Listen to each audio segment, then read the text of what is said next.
We are live at the 6th Annual Phoenix MSS Forum, and we are very pleased to welcome Stephan Tallent, Highwire Networks, to the stage. Stephan, lovely to see you. How have you been? Fantastic. I wish we were in Phoenix right now. We'll settle for virtual. Absolutely. It's lovely this time of year. And you know, what are you going to be talking to us about? Because I know Highwire have a specific focus.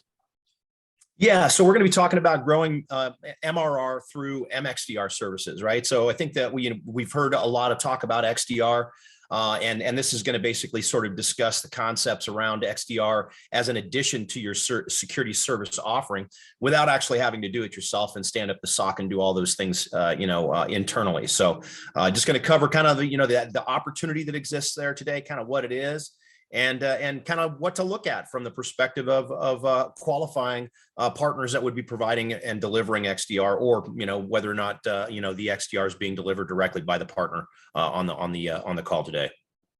Fantastic. Well, I'll be here in the background helping out, but you have the floor. Wow, excellent. Let me get this going here. Share. Oh. All right. Let me know when you can see me. We good to go? All good. All right, so I'm assuming that the folks that are on the line are service providers of one sort or another. As a service provider, your mission is likely growth of MRR, and also improving the relevance and the efficacy of what you're doing for your customers. So just to kind of high level identify the opportunity, but also identify the problem. Cybersecurity today really is a data challenge, right? It is a data problem. And in order to secure customer environments today, really the data needs to be looked at, identified, and actions need to be taken. But it's creating a real challenge for businesses, because, like, if you look at this situation, the explosion, the digital transformation, the explosion of connected assets and connected nodes to the network and to the internet has absolutely become unmanageable for most businesses.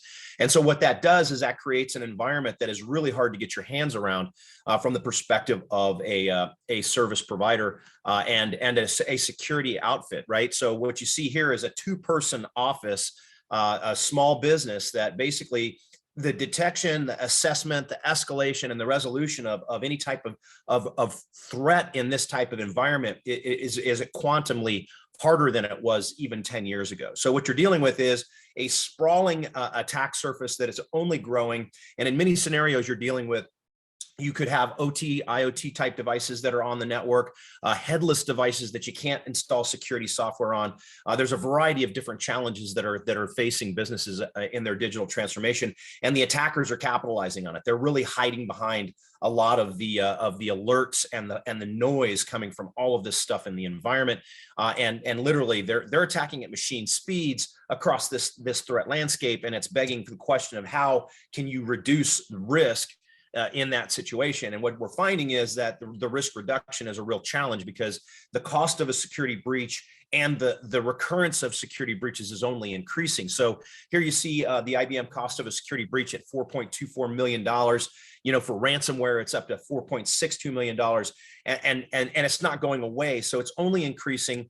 And basically what you can look at is you can look at kind of the cost of each, the cost of a breach is associated to the customer records that are breached, right? So you've got about $180 per record breached, and that's where you can kind of quantify what your customer's risk would be, and relate it to their risk posture, being able to isolate, hey, how many records do you have? Not only how many records are you dealing with as a customer, but what about your customers, right? Any records contained in the environment really constitute this risk. Probably one of the scariest things for businesses, though, is the risk of lost business. Most businesses work hard to acquire their new customers. The concept of losing a customer to something outside of the services and the quality that they're providing their customers is really petrifying. So this all kind of boils down to another aspect that I think is important and really leads into this XDR discussion, is that IBM was able to isolate that the cost of a security breach was brought down by 80% when automation and machine learning or artificial intelligence was used in the security countermeasures.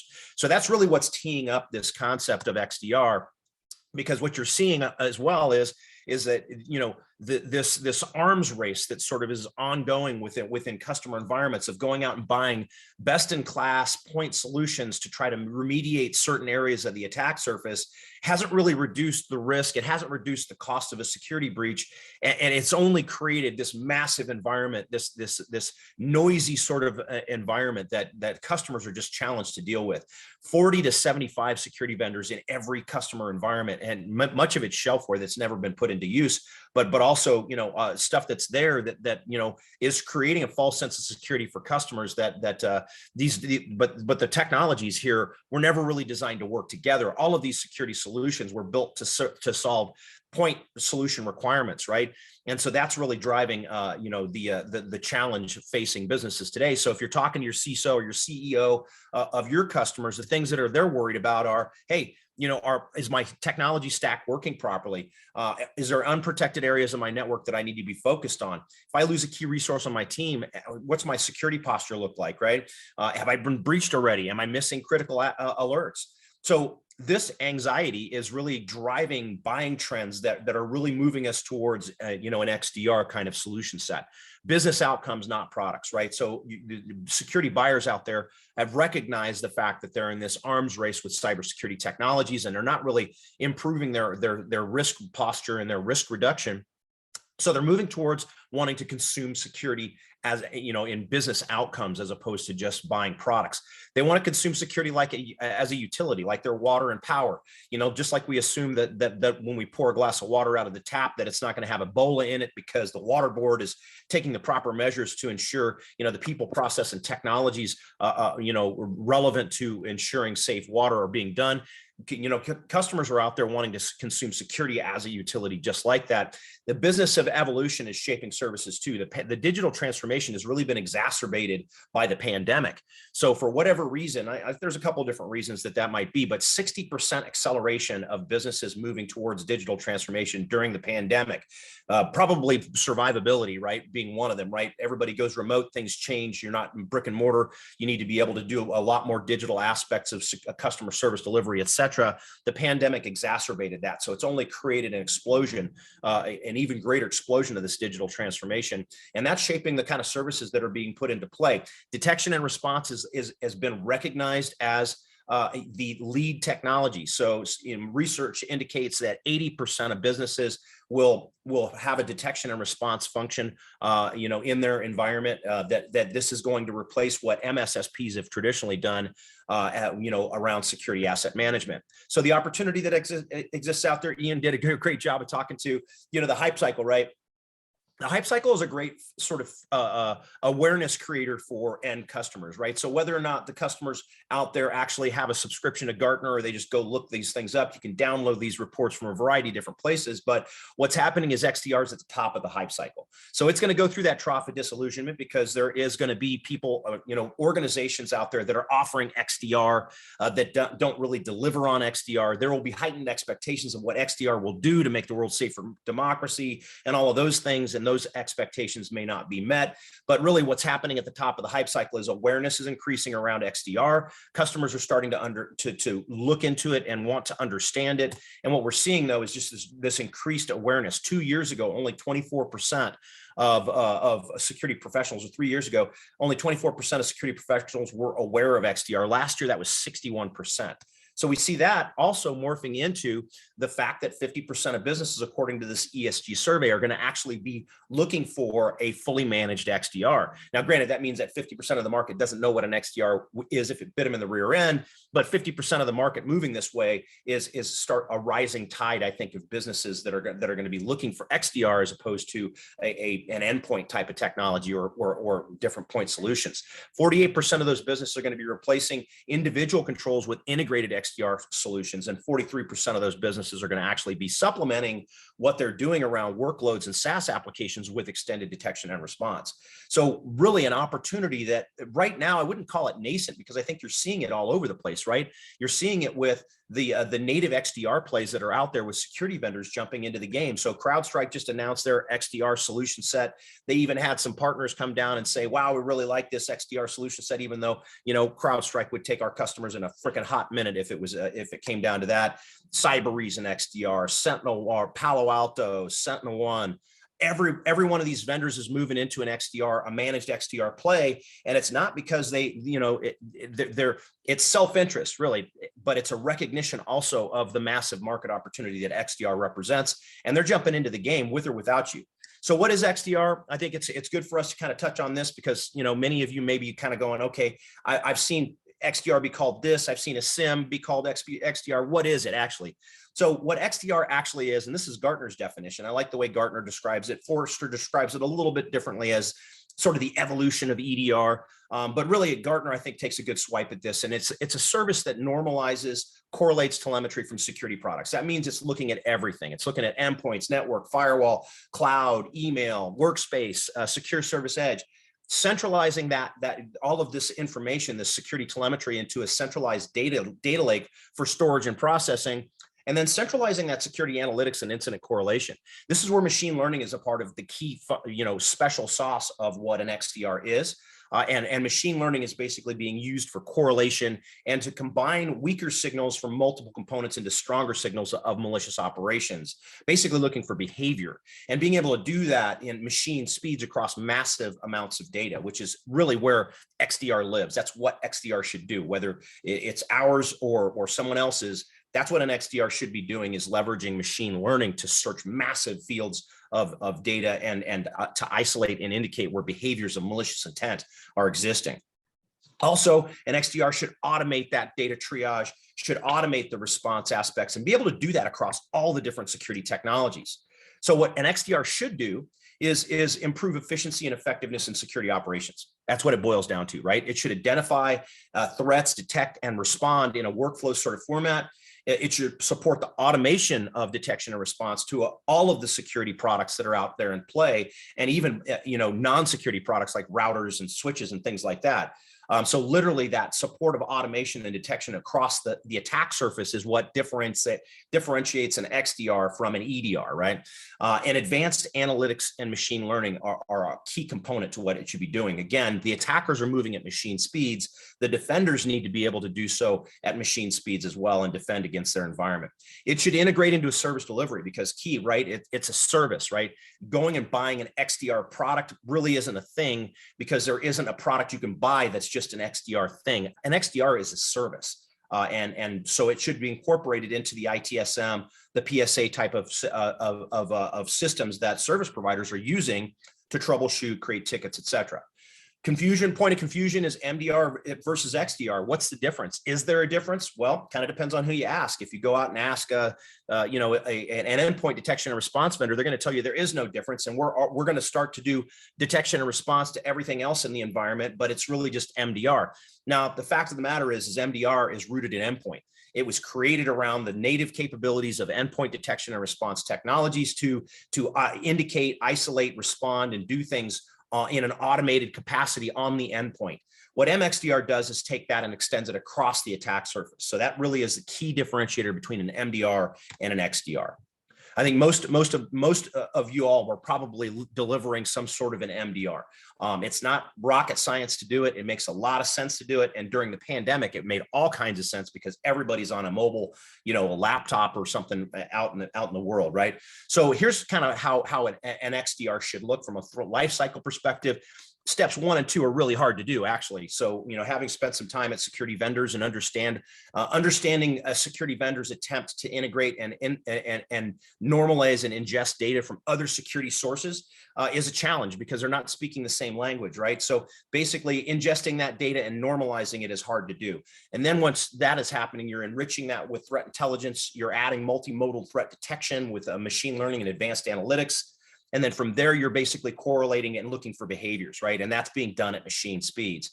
The next steps are the investigation, contextualizing the data, adding locations and things like that to create further context around the kind of risk state. And then from there, you moves into the actual where the wheels hit the road, and that's the response actions. That's either playbook driven or fully automated options that basically are looking for bad behavior and taking action right away in an automated capacity. So the way we do that is we leverage the Stellar Cyber platform and a couple different technologies within our security operations center. So we're bringing all that stuff in. We're basically enriching that data. We're looking for known bad and unknown known bad with 0-day capabilities. And then we're leveraging the machine learning capabilities in the platform. And then, full blown, advanced SOAR capabilities for the response actions. So this is the way we're doing it. There's basically, as you start to look at this, it's like, okay, great. All right, Tallent, I'm digging it. I'm going to start looking at how we can get an XDR service offering into our portfolio. How are customers paying for this, and how am I going to sell it? Well, for one, there's 5 budgeted items out there that XDR can be applied to, right? For one, the SIM is number one. Customers have been spending money on SIM for decades. It's been around since dirt. It's not recognized as adding really any value outside of compliance, logging, and reporting, but there's a budget for it. So customers in many scenarios, because of compliance, they will have a budget for this. So you can relate XDR to SIM, because SIM is a part of an XDR solution. That's where all that data ingestion is happening. That's where that data lake is occurring. It is a SIM, a next generation SIM. So you can check that box from a budgetary item by looking for budget for SIM.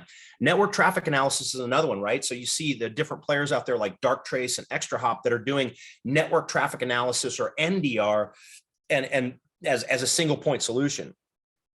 There is a budgeted aspect to that as well, because customers recognize they need to be looking at their east-west traffic. They can't just look at the north-south, coming through the firewall. So this is a budgeted item as well. You'll see SOC and tool consolidation being a big one.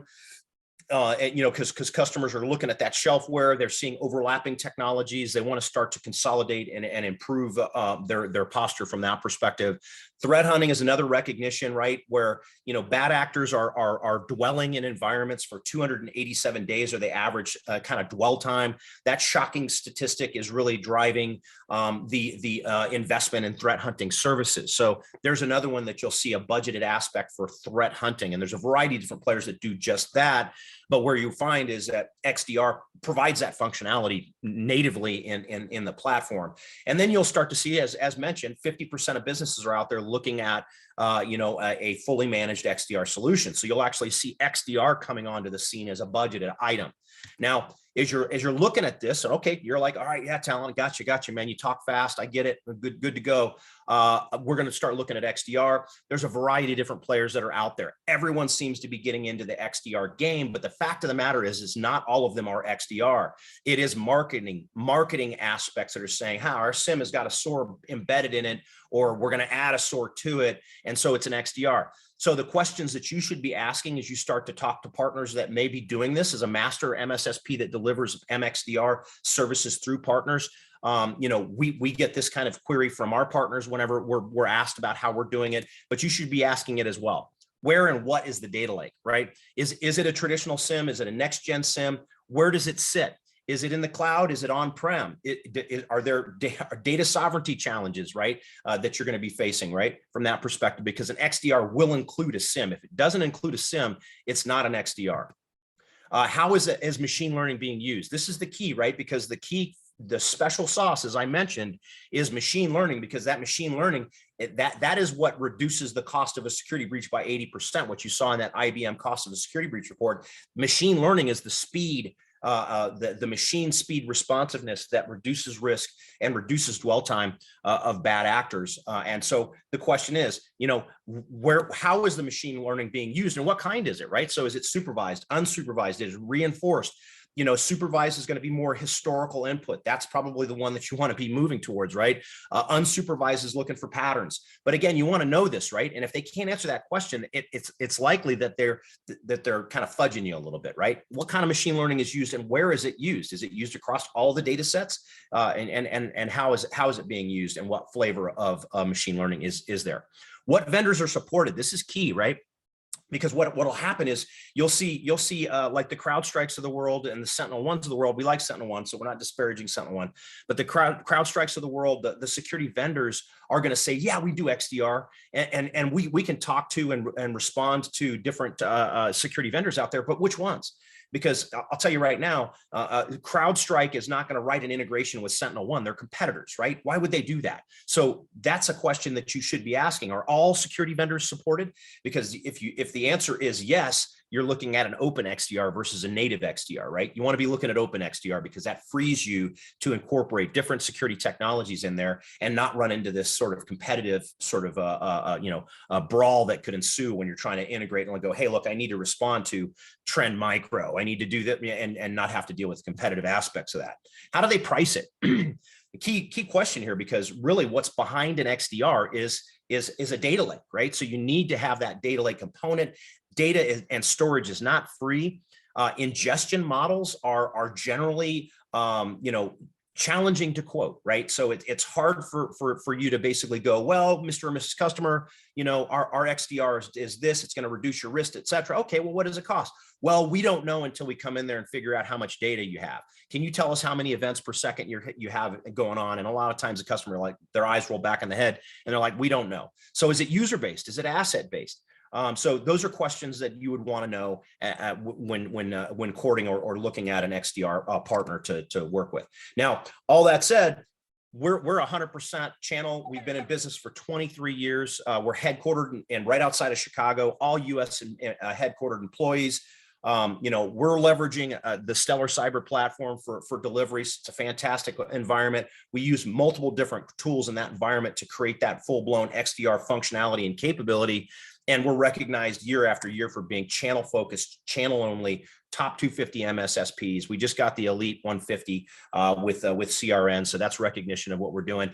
Frost & Sullivan actually recognized us among 8 of the largest MSSPs in the world for our forward thinking and our innovation around security service delivery. So really good stuff there. Oh man, I can't believe I went through 22 slides in 25 minutes. Maybe I need to cut back on the coffee. So I guess we'll open this up to a little Q&A if there's any out there. I see some coming in like, why does this guy talk so fast? There we go. Perfect. So we have a bit of debate going on. I think your colleague Susanna actually is looking at it as well. Let me see. So Luke says, do we have to adjust our billing for this? AI response billing on outcome now for tickets? Yeah. So, what we find is the easiest way to do this is to basically bill by asset or user. And that's the easiest way to do it. It's the easiest way for your customers to understand. And basically, as we go through the process of working with you to put this position forward with your customers, we'll help you with that aspect of how do you speak to this? How do you bill for it? What margins do you add to what we're doing, right? So again, everything that we do is through partner. We don't have any type of, we don't have a sales tax code in any of the states in the nation because we don't sell anything direct. Everything goes through partner. So we work with you to build out what that looks like, how you quote it, how you engage on it. We support the demo aspects and everything else. So yeah, asset-based is usually pretty much the best way to build the solution. I hope that answered the question. Love it. Now, one of the things we went through, Dave said, well, what does this mean? Do we have to hire an XDR operator like we might hire a SOC analyst? Yeah, that's a great question. No, so that's the idea, right? So we work with partners to deliver a fully managed, fully enabled capability where you don't have to own any of the underlying software. You don't have to stand up the 7x24 security operations center. You don't have to hire the analysts. So basically you're able to sell an XDR solution to your customer without the overhead associated to standing it up yourself. I think everyone here has probably looked at like, okay, I can do MDR without having a SOC. I mean, to an extent, right? But doing something like XDR, the SOC component is critically important. So our goal is to enable our partners to get out there and sell advanced security capabilities without having to do it themselves. That's what a master MSSP, does, right? And so that's where we live, and that's what we've been doing for years. But yeah, you wouldn't need to do that. You would need to be to take some of our training around how to position it, how to sell it. We provide MXDR sales training for our partners so that they can understand how to position it from a business value perspective. But yeah, you wouldn't need to hire those folks in-house. I like it. And then it may be a structural question. Do XDR solutions need to speak to XDR solutions? Because if it's the dashboard to end all dashboards, what about interacting with others? You mentioned a few other sort of organizations making their own. Is there any need for cross XDR collaboration? That's an interesting question. I hadn't really put much thought into that. So generally the integrations are about integrating different technologies that are in play in the customer's environment and meeting the customer in many scenarios where they are from a cybersecurity and technology investment, as opposed to trying to create multiple dashboards or multiple platform connections. So that's a good question. I haven't really thought about that. I would say no right now, because you generally don't want to do multiple dashboards.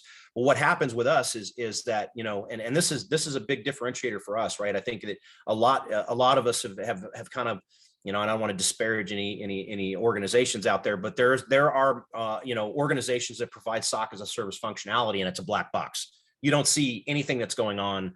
They're basically like, yeah, just sell this to your customer, and we'll send you your cut, or you can mark it up and sell it. With us, we're giving you eyes on glass into pretty much everything we're doing. So you're able to see it and be as engaged with it as you want to be. And many of the partners that are the most successful with MXDR actually have eyes on glass, and they're supporting a co-managed kind of capacity for their customers. Really depends on the partner. We do have some partners that are just like, yeah, no, I don't want to deal with it. I want to look at it. I want to see a report. I want to send the report to my customers so they see what we're doing, but I don't want to sit there and watch it. I don't want to have people, looking at screens. Kind of depends on the partner and what they desire to do from that perspective.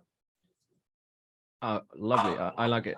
Gil, who's up on the next panel actually, says there's an assumption of security. Because we were talking, or Jans was asking, what was we saying? If vendor complexity is the challenge, could XDR cut out the middleman MSPs? XDR as one throat to choke and juggle SaaS. Is that ever a possibility, going direct with XDR? Well, all the security vendors are taking that approach, right? I mean, so they're basically selling MXDR to your customers. We do not feel that makes any sense whatsoever. As a matter of fact, well, I won't go down that path. Maybe over a beer, I'll talk to you about how, how that doesn't make sense for us. It's 100% channel. There is no cutting out the partner. There's no way to scale that way from addressing the market opportunity. We don't do IT as a service. So we aren't doing the things that your customers expect from you. We're basically just enabling you to offer more advanced security functionality to your customers to secure your customers better. So I absolutely cannot imagine replacing partners in this engagement. It doesn't scale. Like it. And Elio says most solutions to do today's problems are stop doing solutions, but industry needs to sell the newest thing to start doing. Just in case anyone is wondering why the state of security doesn't seem to get better over the years. Do you think this is a step change then, to break away from that? I really feel I've been in the MSSP business for 20 years, right? So I've been doing security services for a long time. I feel like MXDR is the granddaddy of security services. Just because at the end of the day, it's a business outcome the customer is looking for. And XDR gets closer to a business outcome, which is risk reduction.